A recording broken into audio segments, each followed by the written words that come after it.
We are sailing into the harbor of Lunenburg, Nova Scotia, where the masted schooners of yesteryear are still in active service, plying their trade principally throughout the British Empire. Lunenburg is the home port for one of the world's best deep-sea fishing fleets, and most of the schooners used in this service were built here, including the famous Blue Nose, undefeated champion of the North Atlantic fishing fleet and winner of 4 international schooner races. The town itself dates back several hundred years when it was the site of an Indian encampment and afterwards a French fishery settlement.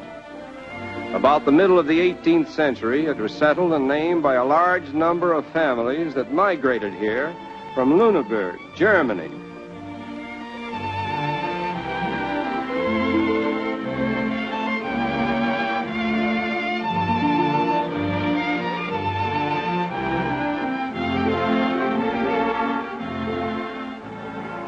We have visited most of the harbors in the world, but nowhere do we remember having seen so many masted schooners assembled together for practical use as here at Lunenburg. The province of Nova Scotia is well situated in the largest of the world's great fishing areas, and it is also favored with an abundant supply of good timber. Consequently, shipbuilding has always been one of its most important industries. The men of Nova Scotia not only build their ships, but they also go down to the sea in them.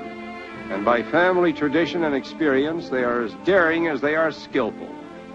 Although they specialize in the building of fishing schooners, now and then they turn out pleasure craft. That is also a credit to their skill. The numerous waterways of Nova Scotia are ideal for good sailing, especially in the vicinity of Bridgewater, on the Lahave or the Lahave River, which is particularly noted for its ideal yachting conditions.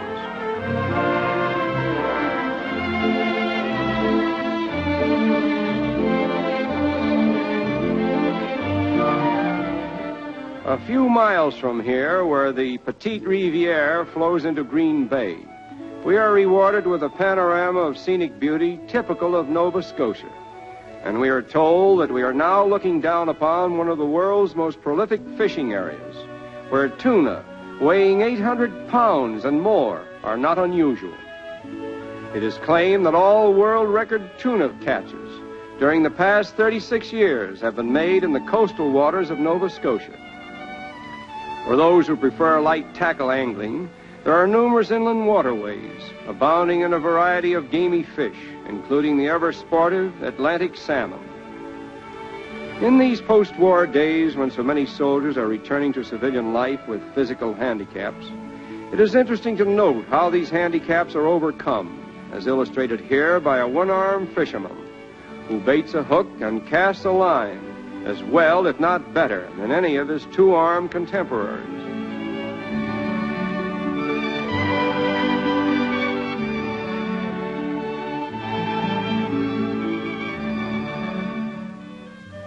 In the human scheme of things, there are a few diversions that are universal, and outstanding among these is the sport of fishing, which has encircled the globe since time and fish began. And none but a fisherman can understand or appreciate the thrill of bringing in a fighting fish. Old Isaac Walton, whose superb story of the complete angler has never been excelled, even though it was written 3 centuries ago, has given to the sport of fishing a halo of poetry that eulogizes the men who fish, as well as the settings in which they fish. Usually, when we set up our cameras in the hope of photographing the catching of a fish, nothing happens. But on this occasion, we are rewarded with an actual catch.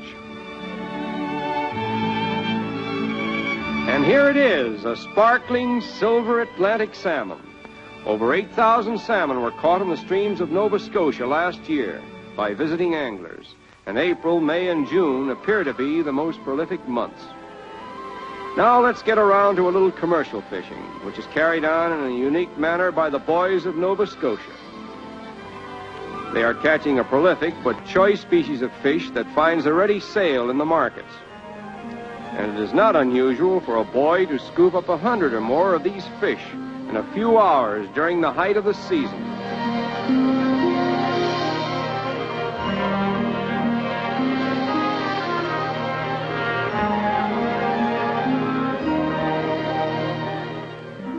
A few miles from here, we visit a peaceful little fishing village known as Blue Rocks, noted for its lobster industry.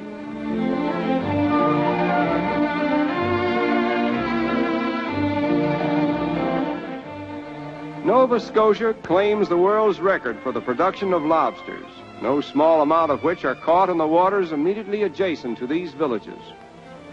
Lobsters caught here have weighed as much as 35 pounds.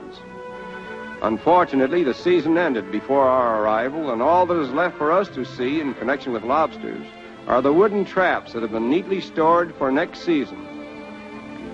Lobsters usually walk about the bottom of the sea in shallow places, and these traps, baited with food, are used to catch them.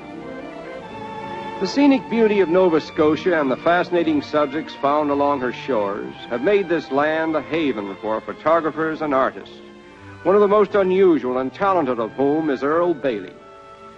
A native of Nova Scotia, Mr. Bailey lost the use of feet and hands at the age of 3 years through an attack of infantile paralysis. Through his great courage and optimism, he taught himself to paint, and goes on teaching those who meet him that regardless of how physically incapacitated or handicapped a man may be, there is always a chance to do something interesting and useful if the will to accomplish is of sufficient strength. Not alone for the unusual manner in which his work is executed, but for artistic merit, his paintings in watercolors and oils have always won a great deal of well-deserved admiration and praise and found ready purchasers. But aside from the merit of his paintings, we are inspired by the beauty of his soul, which tends to minimize our unjustified complaints and sends us on our way with a more noble regard for men like Earl Bailey. At Peggy's Cove, another popular resort for artists, the shoreline of the province continues with its unending picturesqueness.